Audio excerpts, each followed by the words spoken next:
You are live. Okay, I'll give it a few seconds. So, welcome everybody to the vidcast. Looks like the lighting looks pretty good. Yeah. And I guess put this back further, get us more in frame here.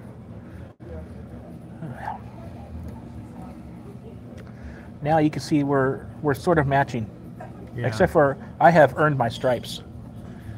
Yeah. I like this one. So basically, I'm going to say, okay, now welcome to Inside the Nation Vidcast. This is episode number 3 for the 2018 Arena Football League season. My name is Eric Thurow. Victor Santiago. And basically, not to shake the table. First of all, we want to, I guess, officially thank an unofficial sponsor to this podcast. We're actually recording this live on scene, or not recording, but streaming this live on scene at a local restaurant in Fremont, and it happens to be a Denny's location that we chose. We both agreed upon. If by now a lot of people don't know, I live in San Jose.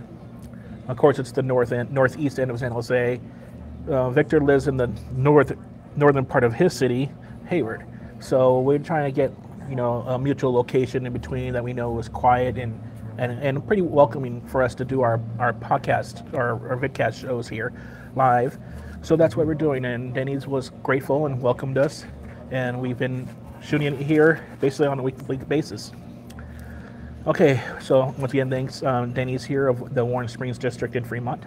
It's a great place. They have some great food there. It's an American, it's an all-time 50 style diners kind of thing, and it's clean here, welcoming. And they're located on the corner of Mission Boulevard and Warm Springs Boulevard. They're on the northeast corner, so you can't really miss it if you're in this section. It's a massive intersection, but with a lot of traffic. But we're here, and we want to thank them again for hosting us.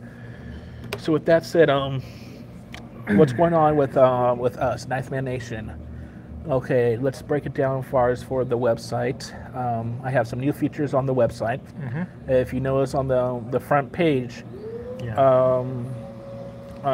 basically we have a countdown time that I installed that gives you the countdown to the next game.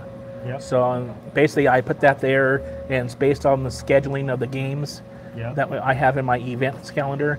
So it's basically automatically populated, and that's a good feature to have. So it gives people notice of the next games and who's playing who and where the game's at.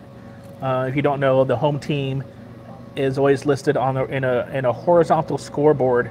The home team's always on the right, visitors are on the left. On a visiting scoreboard, or on a vertical scoreboard, the visiting team's on the top and the home team's on the bottom. That's how it's supposed to be. That's tradition. That's how it's supposed to be, because you're supposed to welcome the visiting team and do them first. So that's how it's supposed to be in sportsmanship. Okay, now with that said, that's one feature I've added to the website, and that's the front page. Another feature that's actually been there for probably the 2 years I've had, for most of the 2 years I've had the website going, I think 2 years. This is the third year, so 2.5 years, let's say. It's a little bit below the countdown client feed, and that's Inside the Nation poll. So we have an interactive poll, so you can vote. You can only vote once, but I put a poll question, and this question I have is: would you prefer the AFL to go back to its roots and play Ironman football now that they're reestablished themselves with a good footing of 4 teams in the league, like they did when they launched the season back in '87? Would you like to go back to that roots? I think traditional arena football fans would like to see that. They would like to go back to the way that Mr. James Foster had originally drawn up the game, and I think it should go back to me. He could keep a little bit more some of the rules that we have nowadays. But I think it needs to go back to that for the Ironman and substitution rule. As far as for having free substitution, that could be okay, and then having two-way players, or one-way players, a set of offense, set of defense. It could make it more challenging, but that's still bringing back, bringing the outdoor game into the indoor game. And that's what this game wasn't supposed to be. Yeah. And all that happened when NFL owners, and some of the NFL owners that were participating in the league, Yeah. like Mike Ditka of the Chicago Rush, John Elway, and his partner Dave Bowen from the Broncos were their team. Yeah. Jerry Jones, Art Blank were the team. Who else was NFL related? Tom Benson. Tom Benson, rest in peace, Tom Benson. You know, he owned the Voodoo. No, it's no longer with us. Yeah, and Art Blank owned the Georgia Force, and just let you know, and of course, you know, Jerry Jones owned it, but run by his stepson, Shawn Anderson, was the Dallas Desperados. Yeah. So, with that said, those NFL owners came into the league, of course, and Ron Jaworski Of course. of the Philadelphia Soul. Yeah. But he wasn't too busy into this part, but the fact that they were slowly migrating this to become, you know, what they were hoping to become a minor league set or a practice set for the players to go to the NFL. And it just took away from the uniqueness that brought so many fans to the forefront of this league, and that's how it grew so big before the 2008 season, you know? Yeah. So with that, it just, I think the league needs to go back to that. They should. I mean, if we do it a reverse gradual thing, to get the players and teams to be accustomed to the thing, this is part of the time to do it. Like during this off season, this is the time to do it. Okay. But that's just my thoughts. Just do it, you know, and the way we how to do it. Reestablish the league back to its tradition. Iron Man play, where each team has an offensive specialist, and a defensive specialist, which that's the only position they play. Besides the quarterback playing just the quarterback, the kicker playing just the kicker, you know, and that's it. And unless it's like the backup quarterback, and then it could be your snapper. And we got Mr. Arena fan himself, Mr. Tim Capper. Hey, what's up, Tim? Thanks for joining us again. So basically, that's my thoughts. What do you thought? You think as now we're starting to get the 14, you know, the brick is laid on the house, you know, the foundation's laid on the house. With the 4 teams, and to go from there, should we bring it back to the way it was when the original 4 teams were back in the 80s? I would say so. Should we go back to that? Yeah. That would be great. You know, in my opinion, Yeah, so you know, of course, we weren't there from the birth of the league. You know, we joined in as it came into our area and stuff. You know, I saw a few games here and there on TNN. And before even the SaberCats around. You know, I was like, oh, this is crazy. You know, and then what caught my eye. I don't know if they caught your eye, but what caught my eye was the Tampa Bay Storm jerseys with those freaking zebra stripes. I've seen, you know, all that kind of craziness. Yeah, back in the 90s. Which was unique. It was part of the unique. You know, you didn't have the standard, you know, jersey trying to look all evil. So it was more like a fun jersey. And Tampa Bay Storm with those colors. Whatever. They look pretty cool. In my opinion, it's. I'm not saying they have to go back to those kind of jerseys. You know, teams can do that if they want that to be their marketing ploy. You know, if the new teams come in, you know, and they want to do that kind of, you know, jersey. If Under Armour has that capability of doing it, I'm sure Under Armour can, because Under Armour is the massive, you know, jersey provider for a lot of different sports now. Right. Could happen. So. Yeah, back to that. That's our thoughts about what we thought about the league getting back to itself. Exactly. And also, like I said, changes to the website.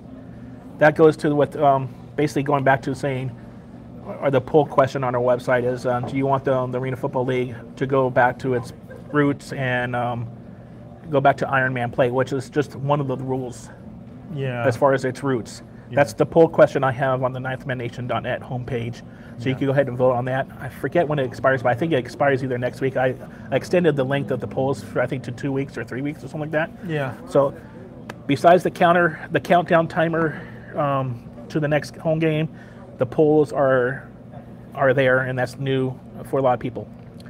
Other things I did to the website is I fixed the layout and I cleaned it. It's not really fixing. It's more of a cleanup of how it looked aesthetically as far as from the user end, and also for me doing the coding in the background, the HTML coding in the background, is the under AFL 101. There's a drop down of certain things, including the rules of the game, the playoff rules. Yeah. Is a separate listing just to keep them separate. Sometimes they'll change, and the main rules will stay the same, or whatever, vice versa. Okay. But I also have franchises, the history of franchises. Basically, I have a list of basically all the franchises, including the 4 that are current right now, and I have them alphabetically listed by their location. And then secondary, if there's multiple, like the LA Cobras, Los Angeles Cobras, Los Angeles Avengers, and Los Angeles Kiss. So I went, since they're all Los Angeles, then I took the nickname and went, so Avengers, Cobras, and then Kiss. Like, that's how I would categorize them, not by the seasons they played or years they were involved in the league. Yeah. But that's how I would, categorize them. Yeah. So, but basically, I have all the teams there with their logo, so you can see the uniqueness and the development over time of how logos were developed for the league. And then I have the seasons that they played with the Albany Empire. They're listed there because they're going until whenever, or so that's why it says from 2018 till question mark. I have the Baltimore Brigade there, the Philadelphia Soul there. They're broken out twice, 2004 to 2008, and then 2011 to question mark, and then the Washington Valor, and to question mark. And their season, their little text below their logos in bold print because they're their current team. Yeah. So current teams will be bold printed, and then the history teams will be just regular font, no bold. But I have all the teams there. Okay. And just for recollection, just for remembrance of the true arena fan, just to ponder, and say, oh, I wonder how this team's. If you're just curious, even though if you visited before or you've seen the teams on a regular basis, it's just good to have that as a reflection and easy accessed. A second thing I did on there was below that under AFL 101 was the history, the Arena Bowl history. So I have it from the most recent Arena Bowl that just took place last year in Philadelphia, Arena Bowl 30, all the way down to the first Arena Bowl, Arena Bowl 1. And I have basically all the logos, and then I have, it's called nice, all the logos. I have the city and no, I have, what do I have? I have city that is held? I have the arena that it was played in. Yeah. And the city and state, and the location, basically venue and location. And I went back to having the original arena name at the time. It was like when Arena Bowl 16 was here in San Jose, the arena it played in was the Compact Center at San Jose. The full, all 5 words were the official name of the arena. So that's what I have. Early days of the Orlando Predators, when they played in the TD Waterhouse. And then they moved to, or no, it was Orlando Arena first, and then TD Waterhouse, and then Amway Center. Then that building closed down, and they moved over to the Amway Arena, where the Predators would now play at. And then you got the Detroit Drive playing multiple years when the league started and the Joe Louis Arena in Detroit, and not the Palace. A lot of people thought they played in the Palace, where the Pistons played, but that's in Auburn Hills, Michigan. So basically, that's how I had it. So I have the history of the Arena Bowl. So I have the logo, the arena, the venue they played in, the city, state, course, and then I have the results of the game, and then I have the attendance of the game as was reported. So I had to do a lot of research on finding all that information out. I know Arena Fan has their own version of that. I think AFL Digital might have that. I didn't look at AFL Digital. I think I did. I tried it, but I didn't think they had it. I know they have the history of the teams. But the Arena Bowl, they may have had it. The new Arena Football website might have it. But anyway, so I have it on my website too. So it's just another resource that people can go and look at things, and especially it's another resource to promote, another avenue to promote this league. So the more exposure we could get, the better. So that's it with that portion of the website. That's basically all I've done. No, actually, I stand corrected. I fixed the scheduling stuff. Under schedules, I have 3 schedules. And if you break down the first schedule labeled 2018 schedule, that's just basically a generic schedule of all the games being played. I mean, it's in date order chronological order, and of course, it has the results and the attendance listed right there. You could click on each one and go to the individual game day. What I featured on the game recaps that have already played, if they were the games that were streamed, I have the whole game that was streamed on Facebook Watch embedded on that page. And then the recap and then some of the box scoring is there, so that way you could go back and easily rewatch the game if you want. So that's there. And then the 2018 broadcast is just a breakdown of the whole schedule, broken down to which of those games are now broadcasted on CBS Sports. So I have those individual games, the same format as the full schedule. And then again, a third page is the 2018 stream, which is the stream schedule on Facebook Watch, which is the exact same format, but just stream for the games that are being streamed. Same schedules, results, and everything's the same, but it's just broken down so people can find out which ones are on TV, which ones are on Facebook Watch, and have an easy access to it. So that's basically it for the website. I think. Because I always try to, I think of things of what could be help promote the league, help promote Ninth Man Nation. Sorry if the noise. We're recording this again, or we're streaming this live again with our, I guess, unofficial partner Denny's here at the restaurant. So Victor and I can meet up. I added another video page under media. You have our podcast page, so it has our podcast partner with Spreaker, which hosts our podcasts, and then we distribute them out to 10 other platforms. We have that, and then we also have our video page, which now have been renamed to YouTube channel. So it has a plug-in to where it launches it doesn't do live streaming like now directly to the page, but shortly after this live stream is populated on YouTube as a replay, which we allow it to do, it will show up there on the page. So you can click on it, and then what's called a light box will hover over the webpage, and you can watch the video. And then I have a second video page, which is on Twitch channel.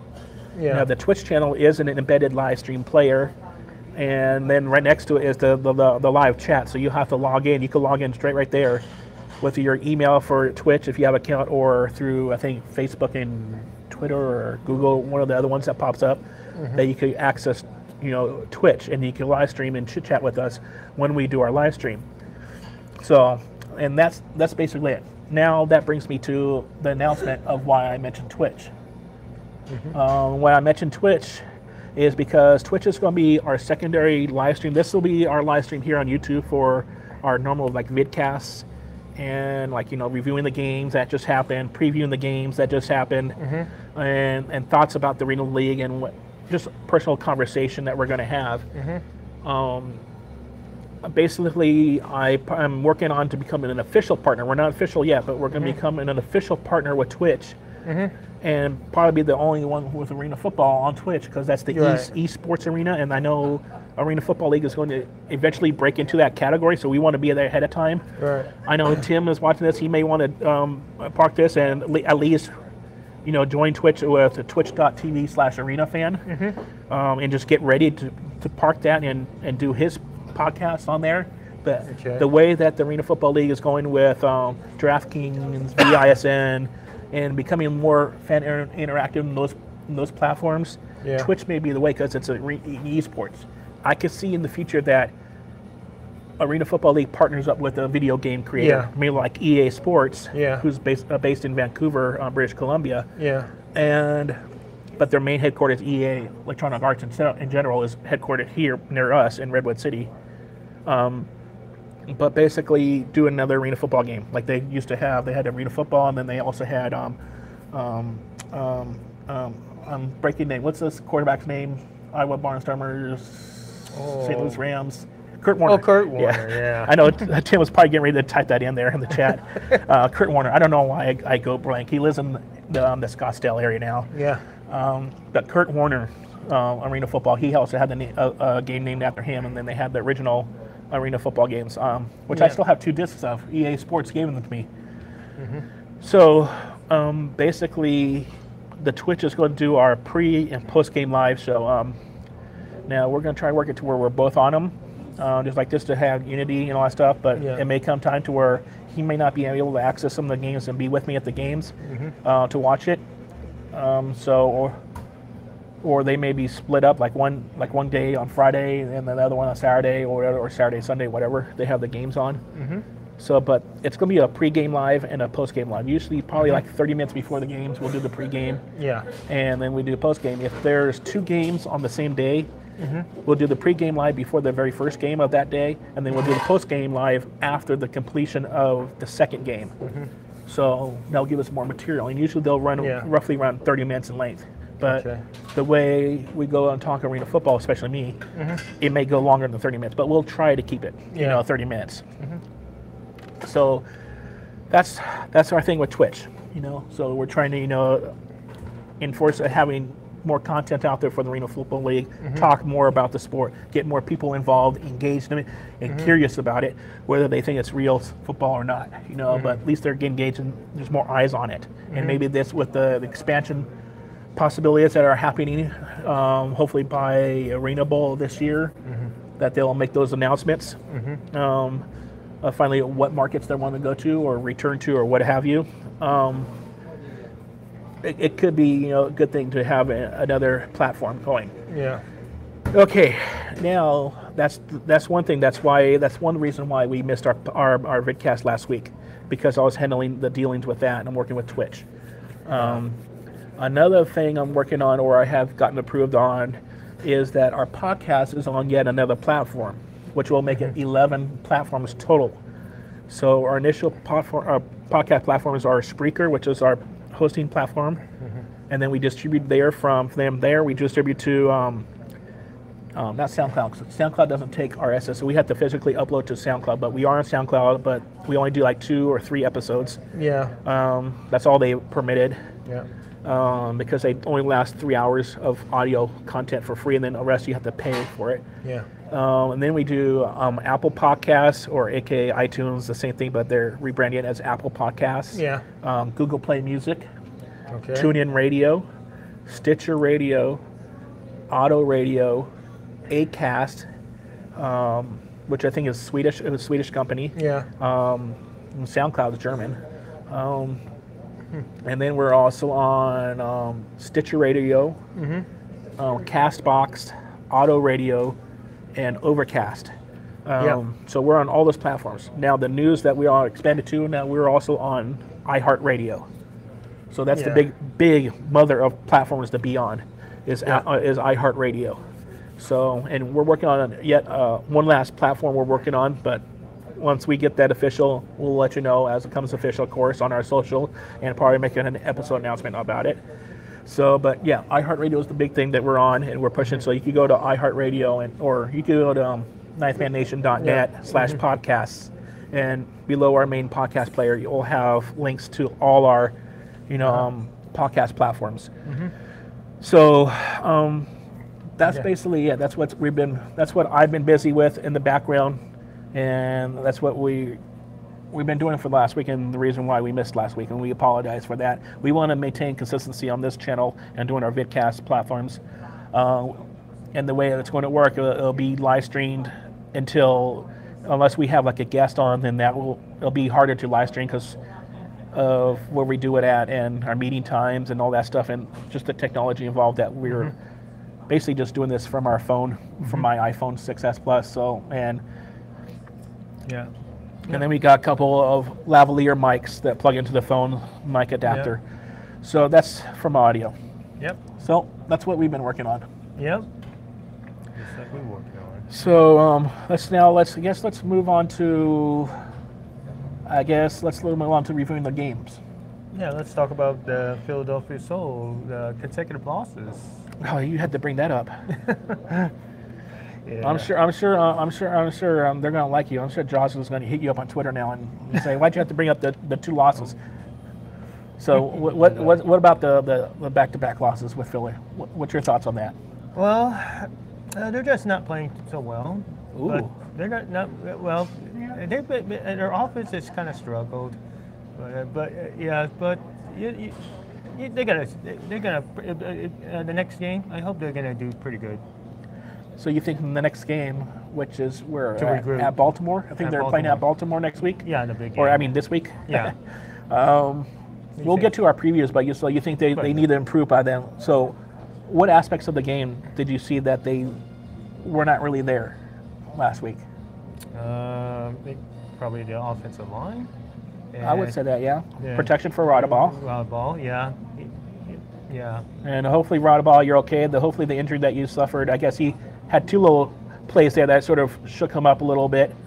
And I think, who was it? Was it Sed or was it Ari on the field that said that that Rodaball was under the weather or something like that? Like something about him being sick or something like that? I don't know. I think it's under the weather. I miscaught that. I don't know if something was said, namely that whatever. Yeah. That he wasn't feeling all there. But, the coach, Clint Dozell, thought he was well enough to play. Rodaball, of course, probably convinced him to say that I could play, because you know how all the starting quarterbacks get these heads and they want to be the man in charge with the win and all that stuff. Mm-hmm. But yeah, I do see the offensive line needs to improve. If they're going to get back to winning track, could it be that after a bye week they came back a little bit sluggish? They maybe partied a little bit too hard on their bye week and didn't take time to truly relax, and they just came back sluggish.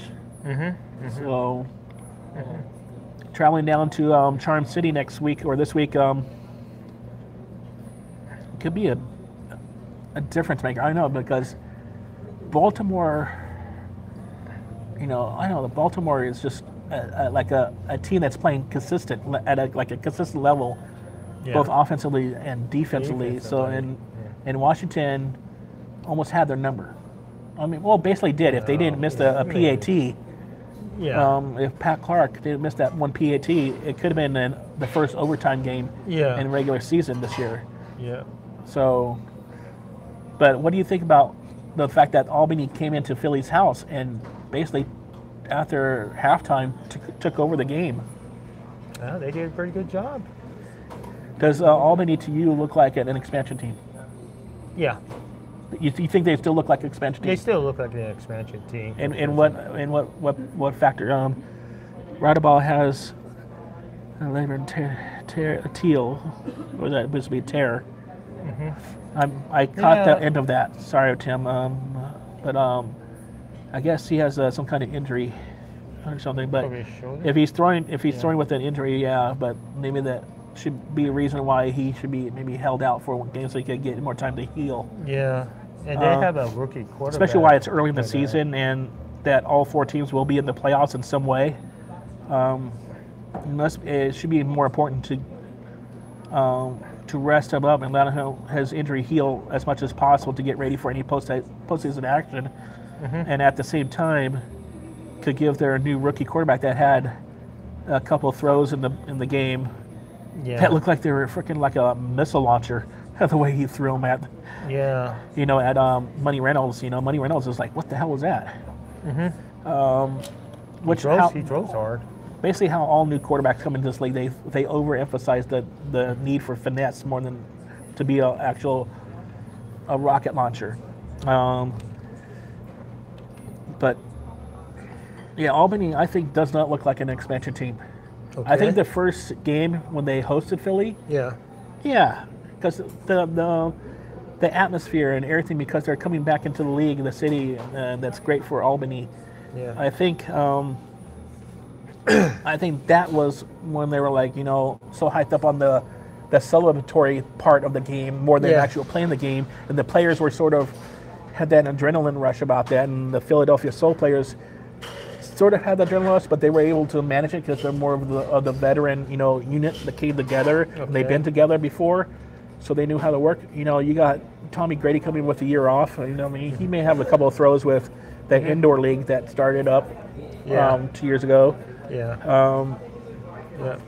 But otherwise, they had to come together, and now they're getting their pieces together. You got dangerous. Oh man, Malachi Jones. Okay. He is definitely a future Hall of Famer if they were to bring back the Hall of Fame program, which I don't know if Tim would say this, would agree, but I'm sure, actually, no, I know Tim would agree with this. Commissioner Randall Bowe, if you are watching this here on YouTube, or if you're going to be listening to the audio version on our podcast of this, Victor and I, and I'm sure Tim could agree with this, bring back the Hall of Fame. There's a lot of players that have been missed in their proper chances to be inducted to the Arena Football League Hall of Fame because they have ceased that program. There's a lot of great players that deserve it. The Arena League would have to do its due diligence to catch up from the last year they had their nominees and catch up and maybe do double the entries they would normally do. If like they would have a class of 6 go in one year and will it be coaches and players or officiating crew, whoever partakes into the league, and then double up to 12 just so that you could catch up and then break it back down to the normal 6 class just to catch up, because there's a lot of people that deserve to be in the Hall of Fame and that are not. So, with that said, Commissioner Randall, I'll send him an email saying, one thing you could do as commissioner, bring back the Hall of Fame. Let's have a Hall of Fame at the Arena Bowl this year. Let's start it off this year now. And it shouldn't take too much to bring it back really quick. I mean, they don't have like a separate building like the way that the NFL does in Canton. And I don't know. I know Tim is a diehard promoter of the Montreal Alouettes there because I saw a picture of him sitting in the stands. Looks like nice warm stands there at one of the practices. So let's try to get that back. That was a side note that actually I sort of wanted to get that crossed around the commission to bring back the Hall of Fame. I've been meaning to do it to Butera when he's there, but there's other things that need to be done to fix what Butera did not do right to this league. Exactly. So, but anyways, side point. Back to the Albany-Philly game that was on CBS Sports Network. Another great job by the broadcast too. I'm going to screw up his last name. Ron Mirapellinis. I'm going to get that wrong. I'll have to look it in front of me, but I think it's Ron Mirapellinis.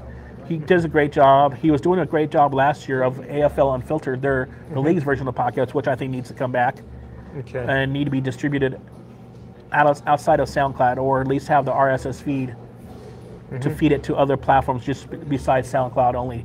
And it's free to do. I mean, the initial step of podcasting to get it fed somewhere is just to go and join those accounts and submit the RSS feed, copy and paste. So, but Mita Perel. Okay, thank you, Tim. Yeah, I knew I would not necessarily have a breakdown like that, but at least to see the name written down, Mita Perel. He does a great job. He even has a great broadcast. He has a radio voice. I did not know that. Weren't you listening to the game this Saturday? Is it? That there was somebody else sitting next to Sed Bonner besides Sed Bonner being by himself. Ari Wolf was down on the field. Yeah, Ari Wolf. Yeah. Okay. Down the field there, So Mita Perel, John Mita Perel was the guy. He has like the deeper voice. Okay. I know Sed has his own deep voice, but he can sometimes get excited and go a little high. Yeah. And I don't know if he realizes that, but but John Mita Perel, he's the one good. I know they had some guy named Stover, and I think he was doing the first couple games early on, and I think he was from the network. He didn't know too well. So if we could get more guys like the heart of Mita Perel, Ari Wolf, and Sed Bonner, like 3 guys like that to do the sorry MSN, but yes, the MSN broadcast for both Baltimore and Washington, because the color guy for the Valor game this week, he also did it last week. He did a good job. He knows his football. He knows his football, and he knows some of the lingo. He does good. The play-by-play guy. No, he was just lousy. I mean, last week he did a better job this week than he did last week. Last week he did completely lousy on name pronunciations and knowing this person's wearing this number jersey, and he just didn't have his study of which jerseys to look up and how the columns say number 18 is this person, number 18 is that person, whatever. And then also whoever does the CGI lower thirds for them had at wrong time. They had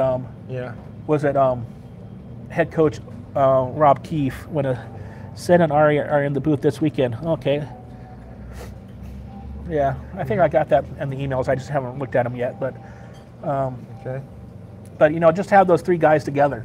It'd be good as far as for the broadcast, and then for the stream. Have a set crew for the stream, no matter who it has. Don't localize the stream.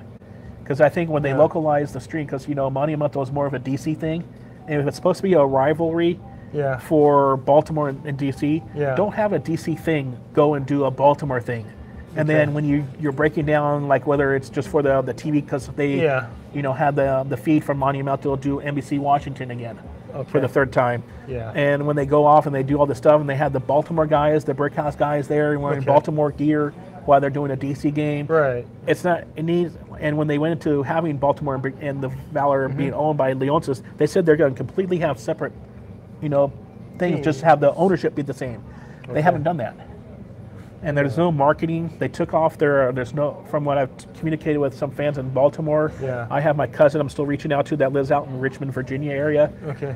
And I think he said he's never heard of the Brigade. And he's Oh, never heard, I think he heard maybe once or twice about the Valor. So the Yeah. marketing has gone downhill. I know both teams have removed their dance teams. They don't have their dance teams like they did last year. Yeah. So, could be another community outreach thing where you could have players do something and then the dance team could do something out in the community, or a couple of them could come together and they could do something. But it's just another great way to reach out to the community. And then you got the Soulmates and the Albany Empresses. Yeah. They do their junior dance teams, Right. junior Soulmates, junior Empresses, whatever. But for whatever reason, Roger Modi and Leonsis decided to cut those programs away from the Right. team. Yeah. There's no marketing at all for the Brigade in the Baltimore area. And I think I saw a picture on Reggie Gray's social media that he was attending an Orioles game, but he was not wearing Baltimore gear. He was wearing the Orioles gear. Yeah, I know you want to support the local home team, Yeah. but people don't know who you are. Yeah. So they just think you're just another person, a fan coming to watch the Oriole game. You're an Oriole fan because you're wearing their orange and black. How about going there and wearing your Baltimore gear, and showing them, Yeah. and then also they could partner up with the Orioles to where, like I think I mentioned this last week or last episode, Yeah. that if the Orioles play during the day and the Brigade play the same day but at night, have the fans be able to get discounted tickets to the Brigade game so they could go from baseball during the day to football at night to end their weekend to be a full Saturday of sports. If DMV is supposed to be such a football crazed area, Yeah. they're not really showing it by not attending because they probably think only the Redskins and the Ravens are the real football teams there. Right.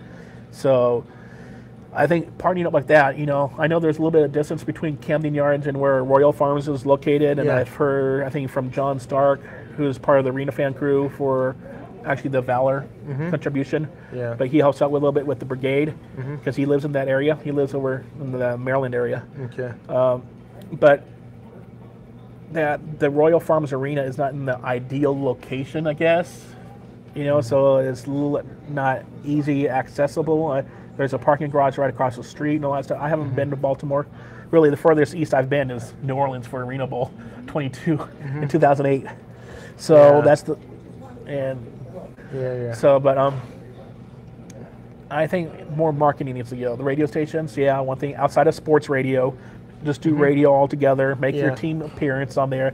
Do TV, get a physical appearance. Wear your blue for Brigade. Wear your blue and red for the Valor. Yeah. And get out in the public and be viewed. Not just like where they just did the Chesapeake Bay Foundation thing, Yeah. but nobody knew really that was there unless you're a follower of Chesapeake Bay's social media and website and the Brigade stuff.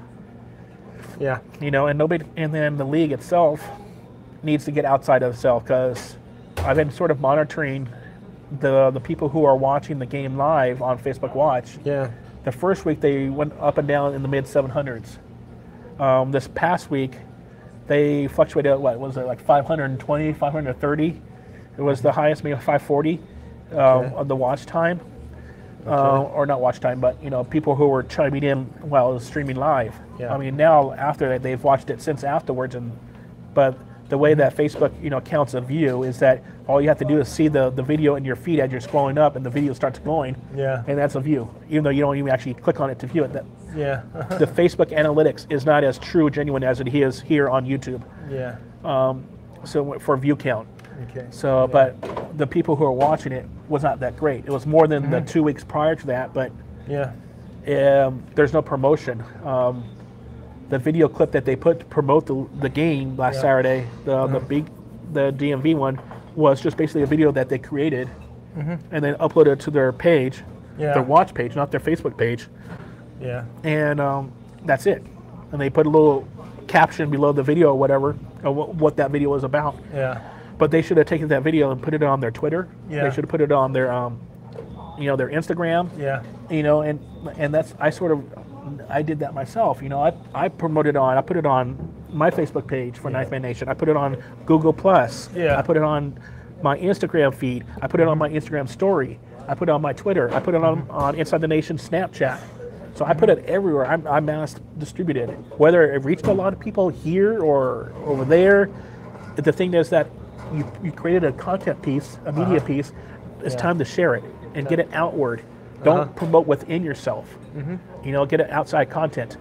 And that's what. And then with Facebook ads being so underpriced right now, they could have taken, once they created a more of a proper Facebook page publishing of that video, they could have hit the boost the post button and promoted it to say like 100,000 people for like say $25 to promote that video and have it last throughout the week, because we're on weekly games, so therefore you're only running your campaigns, I would say, no more than 6 days a time. And I know the league has the budget to run that kind of $20 a week thing. They could do that. For 12 weeks. $20 is what, $2,400. So that's chump change on Facebook, and then to multiply that and do the same kind of advertisement on Instagram. Instagram may be a little bit higher, but it's still very cheap. It's still I've looked at it, wondering about me going and putting it on Instagram ads, and I could have done it for very cheap. But it's not my video. Even though I want it out there, I just shared it. So I think that's what the Arena Football League, they need to share it with outside themselves. With the game that's on CBS Sports Network, they need to say coming up this Saturday and won't be able to watch this, but they need to promote it before the day of and the day before. They need to promote it basically like they already know the schedule, so they should be having these games already, these videos already pretty much pre-edited with CBS, because they, how they do the highlights really quick like that, in-game highlights and all that stuff. They should be promoting it basically, I say, from Tuesday. Tuesday prior to the game, all the way up to the day of the game, and I think all they have to do is create change on the text. Saying from Saturday, and then on the day of the game, they could say today at 3 p.m. or 6 p.m. or whatever, 6 p.m. Eastern time, and if it's a Friday, and then the day before they say tomorrow at 6 p.m. They need to do that. So they need to promote outside themselves, and that's what I'm seeing a lot with this Arena Football League. Even when the SaberCats are around, I had a hard time convincing the SaberCats, saying they needed to promote outside stuff. They needed to be on social media, and it took them forever to get on social media and to start doing that. But when they were doing that, if they were, say, like at a community event, they won't announce that they were at that community event in advance, allow fans to go to that community event, which the community event wanted them to. That's why they were there, to help promote the event. They'll say it afterwards, and it defeats the purpose. So it's not the right usage of social media. So that's where I think it is. I know I really promoted this live stream basically a half an hour, 40 minutes before we actually went live. We're still working on some things, so right now, for me to get a head start to be more consistent as far as our scheduling, because Victor just got a new job and he works graveyard, so I didn't even know he was going to be here or be able to do this particular live stream. I had to work on it, and that's why I was cut down to doing maybe 30 to 40 minutes prior to the show going live on YouTube. But we were going to try to do a consistent schedule, so we'll try to go live 5:30 p.m. Pacific Daylight Time, 8:30 p.m. Eastern Daylight Time, and that's how it will be on Tuesdays. The only thing that will change that is if we're doing something pre-recorded where we have a guest on. Like eventually, I still want to reach out to you, Tim, and have you on.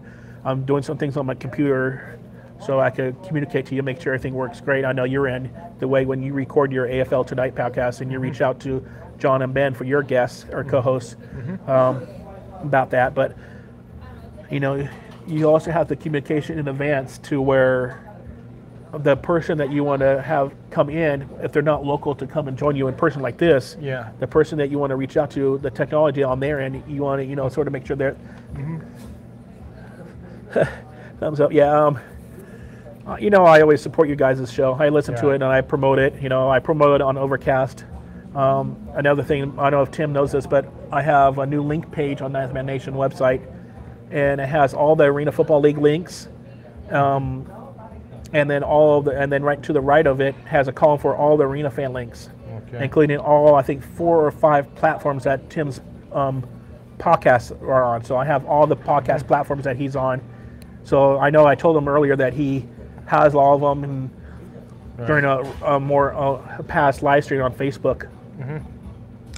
So I have all the links to the podcast platforms for AFL Tonight on there, and then below that, below the Arena Football League links, I have another category for, I guess, just like the 3 links I have for the Players Union.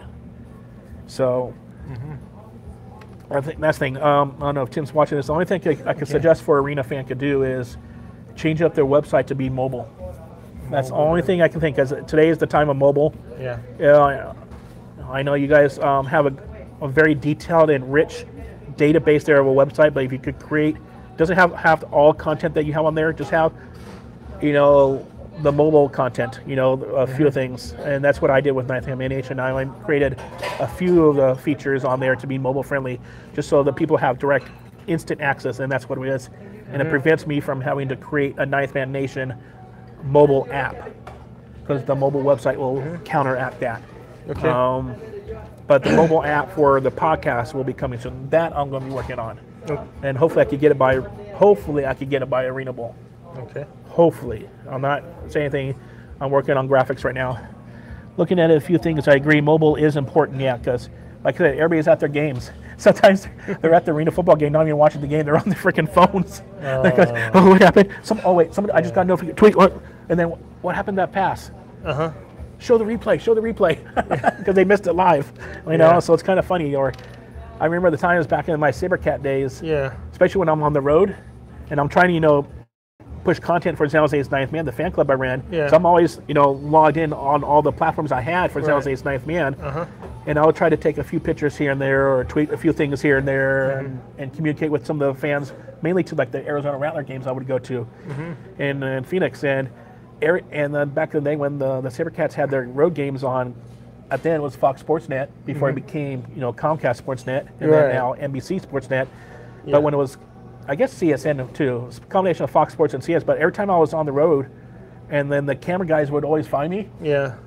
Everybody would tweet me and say, "Get off your phone," because they see me on TV, and the camera's there. I don't know the camera's looking right at me because I'm wearing my SaberCat gear like crazy, standing out in a bunch of red Rattler gear. And I'm always like near front row by the team.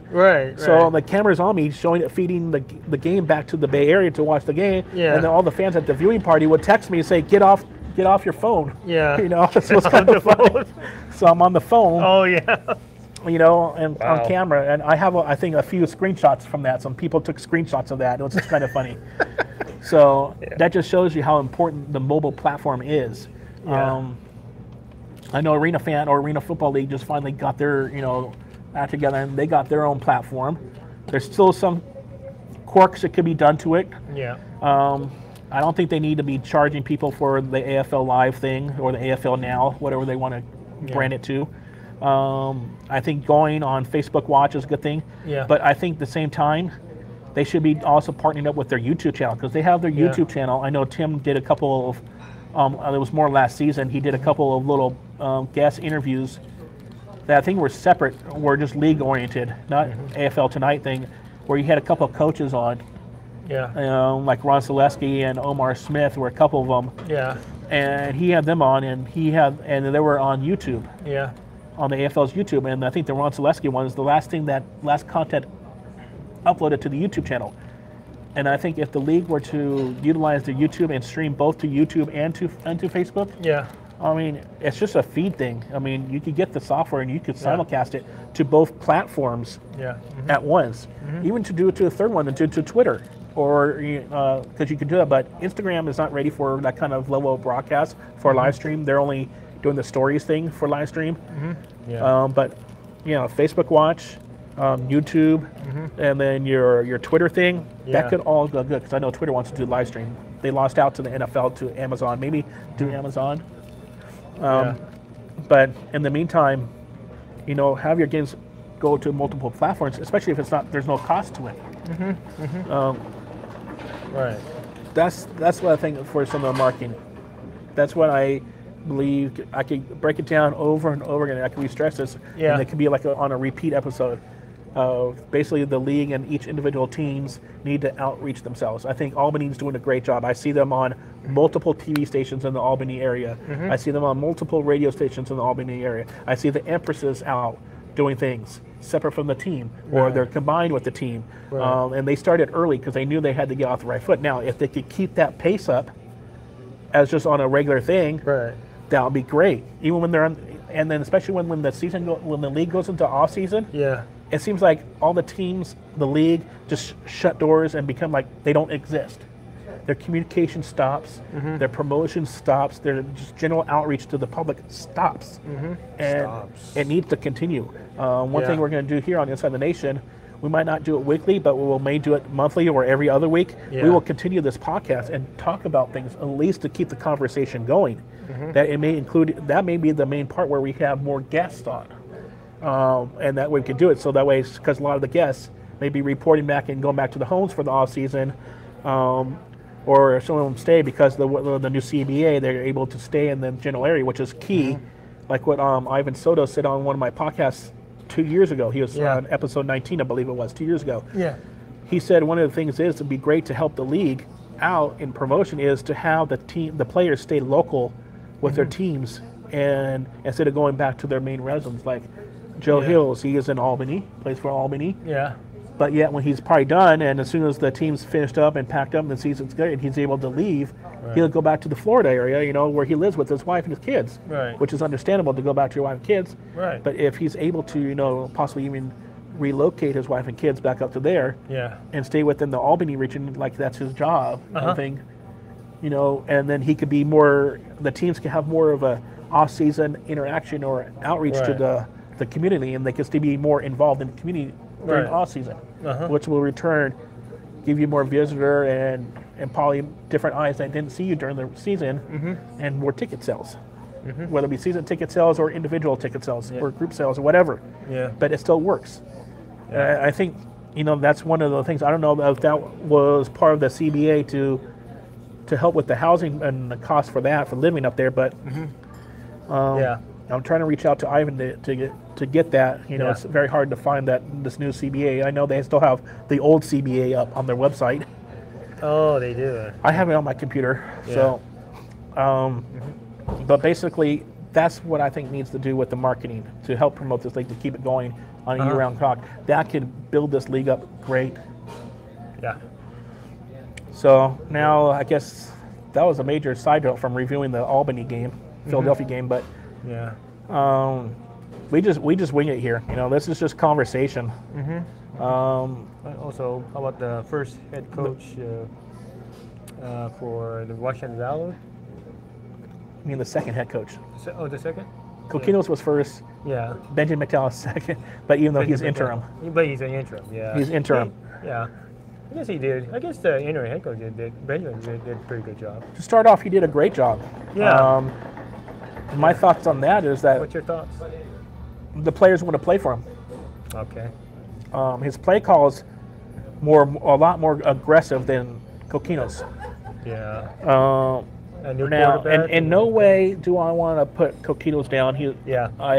I briefly met him a couple times. He came into the Cat's Lair.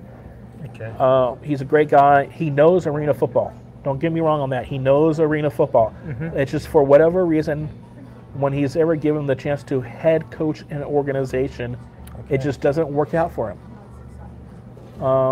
Whatever his methodology on his psychology of how to coach the game, it just doesn't work. And it's been proven when he was with Georgia Force. I think when he was with the Georgia Force, they did pretty good. That was the reincarnation of the Georgia Force. And they used to be the Alabama Vipers. 2010 Alabama Vipers, AFL, and then they bought the rights to the Georgia Force name and logo and all that stuff. And then they had a new logo, then they went to the old logo or whatever. But and they played in, I think, like the Gwinnett Center or something like that. They didn't play in the Pepsi Center, where the Hawks played. So they played in a small arena. But anyways, Yeah, he had a different perspective, but that was a new team coming into a new league, but once things got out, he just didn't do good, and then that team folded. I believe after the 2012 season, and then he went down to New Orleans and coached New Orleans until they, were taken over by the league because they had ownership disputes with the league and no financial means. And he took over for, I think it was Pat O'Hara, who was before him. I think he was one before him. Okay.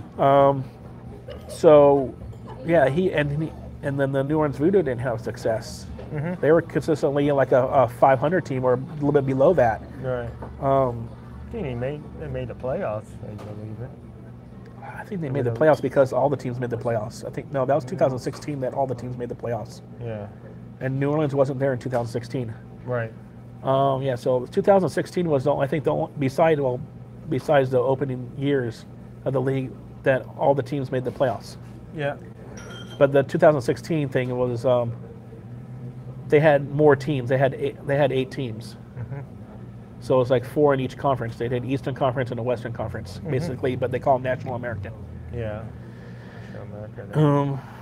But yeah, Benjamin McDowell is, from what I'm saying, he did a great job for his first stint of coaching the Valor. Yeah. He gave, a lot of people thought when they fired Coquinos that because Benjamin McDowell was sort of recruited by Coquinos to Washington and brought him up from Tampa, that he was part of the atmosphere of the coaching staff and the atmosphere of how the players were responding to the said coaching staff. Obviously, when as soon as Benji knew that he did it, and he did it on short notice too, basically to prepare for a game within the same, like 3 days, 4 days later. Yeah. And with your DMV rivals, that's a big thing to overcome. But he did it really well. You could basically say this game could be it's a loss in the record books. Yeah. But you could say this game could be a win for him, and it could be very well the future of the Valor, especially now that they have Shane Austin. Shane Austin, I think it was better that he got his week and a half off because he came midweek. So of course he wasn't going to start that one midweek game. So they started Warren Smith. And then Warren Smith came back the second week against, who was it, Albany? Yeah, it was against Albany. Yeah, it looks like Warren Smith at the time settled down and it looked like he was going good, which is good that you want him to settle down. So if anything did happen to your starter, if Warren Smith wasn't going to get the notch to be the permanent starter, to be able to be the starter, to have that capability. So it's almost like when you practice, you want to practice with both quarterbacks or that are on your roster and act as they're both starters, even though they're not. So that way when something happens, for whatever reason to the starter, hopefully that it doesn't, that this new guy could come in and all he has to do is warm up his arm a little bit, and then he knows the routine and he could get, and then he has the same rapport with the players. Warren Smith was getting there. Now, Shane Smith has, this last time he threw a ball in the AFL was 2016 for the Portland Steel. So, and that was in the early part of the season. So, I mean, he led the Gladiators to the Arena Bowl just not too long ago in 2014. For Arena Bowl 27, and they had 18,000 at the queue for that game. So, I think just the Shane Austin, I guess you could say at the temporary time demise of Shane Austin in that league at that time was very premature. Shane Austin is a good quarterback. He's a good pocket quarterback that does have mobility. Almost, you could say, almost like a Steve Young. Not the size is different. Steve Young is a little bit bigger for the outdoor game, but just that kind of concept of a quarterback. He does have the know-how of this league because he's been in this league for years, and he knows the team. And then the fact that he came and bombed away on the third play of the game and reached for Reggie Gray, for that touchdown. That just, right there, just by that one play that started off the game for the Valor. Their opening drive was a keynote to what could be of the Valor organization. They do have like everybody knows, like I've said it repeatedly. I'm sure you've said it repeatedly. Yeah. Tim has said it repeatedly, and his crew there, Ben and John, has said it repeatedly. This is an all-star league. This is not a regular league. This is not traditional AFL, and it probably won't get back to this again if they are going to continue expansion. That this is an all-star league. So, Yep. with that said, who knows? I think the Valor will. Who they play again? Yeah, they're playing up in Albany next week, right? Yeah. Yeah, it's up in Albany. Yeah. And I think it's in Albany. Yeah. it's on CBS Sportsnet. Yeah. Because the string game is Friday, and that's the affiliate brigade game. Yeah. Yeah. Now basically to make this a transition into previewing the game, Washington Valor at Albany. That just the way that Albany is playing, they're playing on a full horse. Like Albany's been here in the league, they never left, kind of thing. Yeah. You know, and they look like they got their unit together. Yeah. I think it's going to be I think if Benji McDowell coaches the way he has and the offensive line protects Shane Austin like the way he did this past week, it could be a tough game. But you got Joe Sykes, who now I think he got a sack last week. Okay. If I remember correctly, I think he did, and he's now the league leader in sacks. So, which congratulations to Joe Sykes. So it's gonna be tough. It's gonna be a very tough. I think this is gonna be one of those like battle games. I think this is gonna be another like the way Washington and Baltimore played, like a last minute. No, Sykes still has one sack. I thought Sykes got a sack last week, Tim. I could have sworn he got maybe like a half a sack. I could have sworn he got a sack last week. Yeah. But if he has one more, hey, that'll be even better. Maybe he didn't. Let's hope that he didn't, so that we could do it in front of the home crowd. That'll be another reason to wow up the Albany and Empire Nation. Exactly. So, yeah, and I know I have the Empire's PA announcer for Times Union. We communicate back and forth on both Twitter and Instagram. Yeah. And I'll make note to send him say, hey, Tino, Joe Sykes, if he gets a sack, you might want to announce it a different way than you would normally announce it during the game. Yeah. Yeah. Just announce the fact that he's the league leader now. Yeah. And I'll look back on my numbers at home and I'll give him the numbers if he doesn't have it already by the team, of course.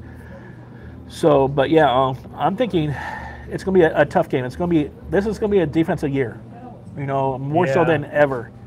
No matter what game or who plays who they play, whatever. Yeah.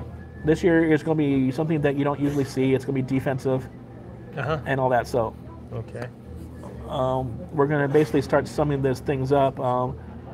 So to close up with our preview, Albany hosting the Washington Valor at the Times Union Center.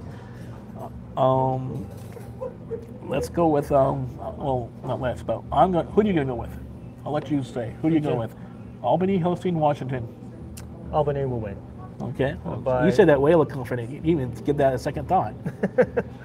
Albany will win it by 17 points. 17 points? Albany over the Valor by 17? Yeah. Yeah. Wow. That's it. Yeah, I would say. That's my I know. Opinion. The last time you guessed 2 weeks ago, you were off by 1. Who was it that won by 11, and then you said they would win by 10? That's the Albany and Washington. Yeah, you were off by 1 point. Yeah, and you made a point to text me and let me know about that. Because I thought that Albany would win by 17 that game. Yeah. So now you're saying 17 over the Valor. Yeah. I'm going to say Albany is going to win this, but I'm going to say they're going to win it by. I'll say they're going to win by 6. Okay. So somewhere in there, someone's whether it be I don't want to say his name, but Kenny Spencer, whether Kenny Spencer or Pat Clark, one of them is going to have to miss a field goal. Most likely, Pat Clark would have to miss a field goal. No, Kenny Spencer would have to miss a field goal. Okay. And okay. He's done that in the last couple of games too. So. And how about the next? How about the next game? Philadelphia at Baltimore. Charm City. I want to sort of yell at Charm City and just strangle that damn city for not having any fans show up. Come on, 4,000 and less and all that stuff. That's ridiculous. Wow. The highest they got was just barely over 6,000 last year Damn. at one game. That so, one game, yeah. I would say, okay, I'll let Philadelphia, you go. Baltimore. Oh, you want me to go first now? Yeah. I think Philadelphia will, knowing Clint Dozell, he will not let the mistakes from last week repeat itself. Okay. You can see the emotion that he had on the field. Now, like what Tim brought up earlier, that Rodabal has that injury. You're right. If Rodabal is going to start, which I'm sure he is,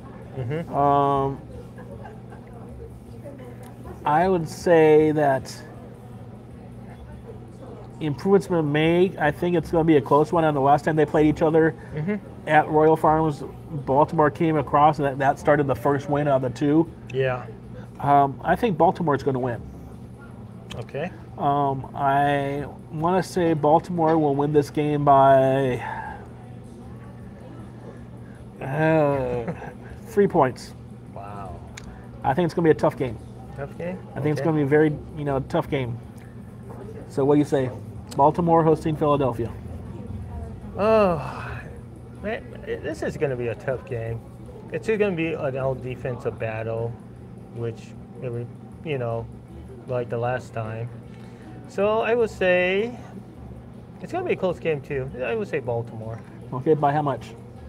Let's see. Let's go by 6 points. 6 points? Yeah. Okay.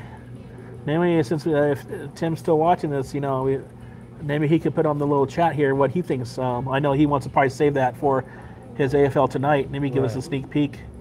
Yeah. And without using the over and unders and all that stuff and the favored lines of 5 dimes and Mackey and all that, and VSIN now, because VSIN hasn't really done anything yet for this week's game. Usually it's around Thursdays they do it. Yeah. So Tim, what's your favorite? You say Albany to win their game and Baltimore to win their game. I agree. So we're all basically all three are in agreement. Yeah. Now I know Tim goes down. He may go down to a Philadelphia game here and there, but if he does, he's probably going to get booted because he said that he wants Philadelphia to go for its 3rd straight loss. So we will get that too, huh? Yeah, because we both chose Baltimore. Yeah. Yeah. Exactly. The Philadelphia execs are going to nail us for this. But either way, it's going to be a tough game. And if we'll be in Albany this. Yeah, I remember. Yeah, you're going to Albany this weekend. Okay. With us saying the teams that we're saying, Tim saying Albany and over Washington, and we're saying Baltimore we're saying Baltimore over Philly. Yeah. Even if we were to go wrong and it's the complete reverse, if Washington wins and Philly wins, it's because it's like an all-star game, all-star team, so it's a tough defense. Yeah. I know Philadelphia may have a little bit more of a vengeance kind of thing because they have lost 2 games and they haven't done that for the longest time. They had a 20-game home win streak, even though this is on the road. Yeah. And the way that Clint Dozell likes to make his corrections and come back winning and get back on the right streak to continue a new streak or start a new streak. I just think Baltimore is a whole different team from last year. Omar Smith has done miracles with that team. The fact that he did what he did last year, even though they're just 4-10, they went to the playoffs with such a lousy record-wise. It's just the way he put his players and people want to play for him. Okay. And that's what Washington did not have. Washington did not have the players that wanted to play for Coquinos. Okay. And the atmosphere's there, but Baltimore has the atmosphere. Yeah. They have basically the coaching staff of the SaberCats mixed with a couple of the LA Kiss. Okay. And then they have the players from Tampa Bay. Yeah. There. Minus Joe Hills. So, and they have they just have they have a good core unit there. Yeah. If they all stay healthy, I think Baltimore can go far. And we should relook on what we said our Arena Bowl predictions were going to be. Yeah. I think Albany, chose Albany and Baltimore. Okay. And I chose Albany to win. I think he chose Philadelphia and Baltimore or something like that. Okay. But I think that's it. I think that's going to be our vidcast for this week. I know we've gone down to 69 minutes, so an hour and almost 10 minutes. That's going to be a lot of uploading to, for this video to get the audio stripped in Yep. and put it up on our podcast. So we will have this also on our podcast platforms. This will be up probably later tonight. I'll get it uploaded tonight, and it'll be distributed automatically throughout our other podcasting platforms, including now iHeartRadio. So with that said, we want to see you at the arena, and since we're doing this live right now and we're doing it ahead of time for the schedule for tomorrow's release, if it's going to be still tomorrow, Tim, Wednesdays is usually the time that AFL Tonight comes out. Be on the lookout to Tim's podcast tomorrow, and just check out his podcast. Give us a thumbs up. We're all basically a family.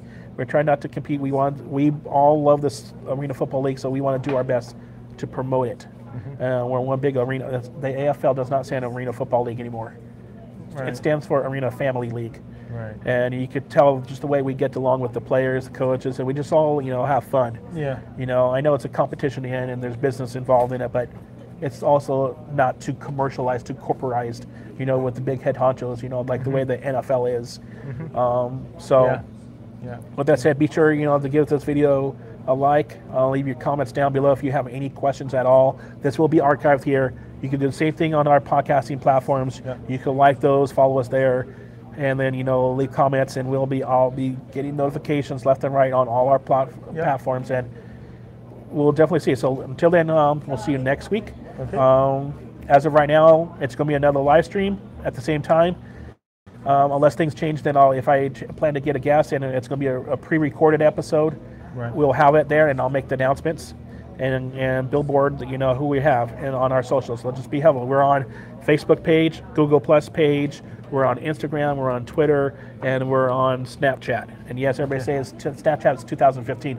No, Snapchat is just barely getting started as a platform. They're growing big time. Yeah. So be sure to follow and subscribe us there, and then of course on all 11 podcast platforms. And thanks for joining us, Tim. And we'll see you all next week. Talk to you later. Thanks, Tim.